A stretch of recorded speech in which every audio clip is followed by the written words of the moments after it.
Le dessin, la création sur ordinateur, imaginer des mondes visuels. Et si toute cette créativité pouvait devenir un vrai métier? Si tout ça, ça résonne, eh bien cette présentation est l'occasion parfaite de creuser le sujet.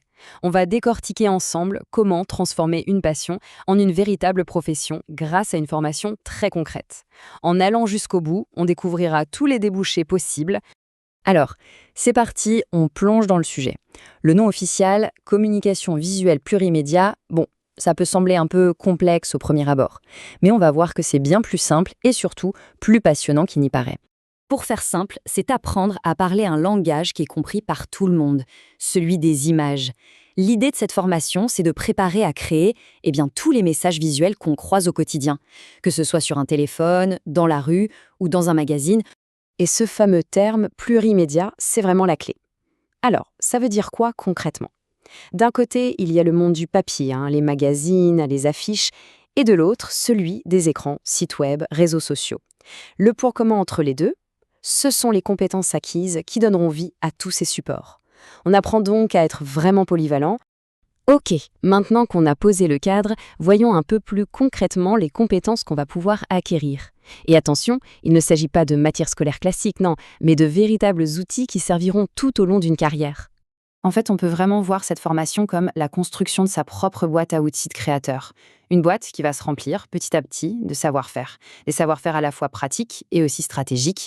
Alors d'abord, les outils de la création pure.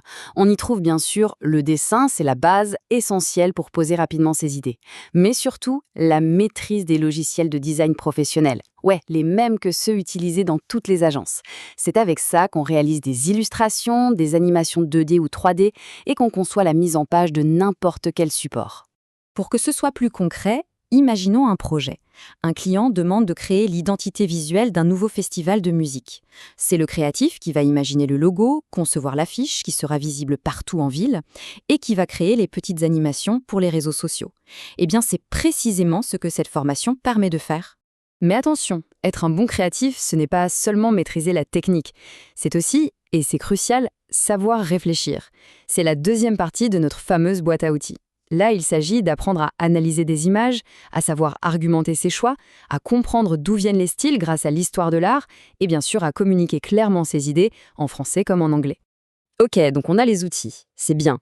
Mais comment tout ça s'articule dans un vrai projet, de la demande du client jusqu'au produit final?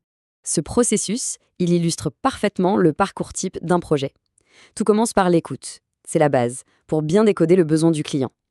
Ensuite vient la phase d'exploration créative. Là, on fait des recherches, des croquis.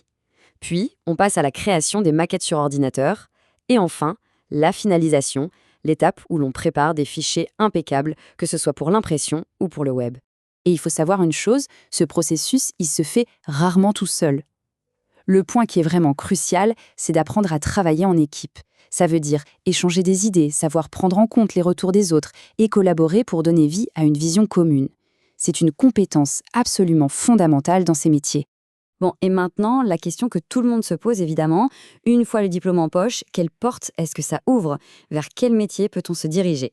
Alors, faut voir ce diplôme comme bien plus qu'un simple document officiel. Non, c'est une véritable clé.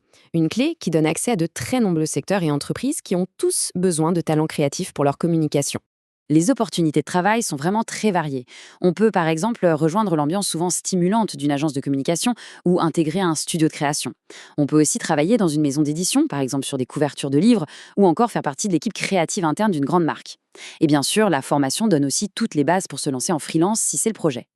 Plus concrètement, les intitulés de poste, ça peut être par exemple maquettiste, c'est la personne qui va mettre en page les magazines ou les sites web.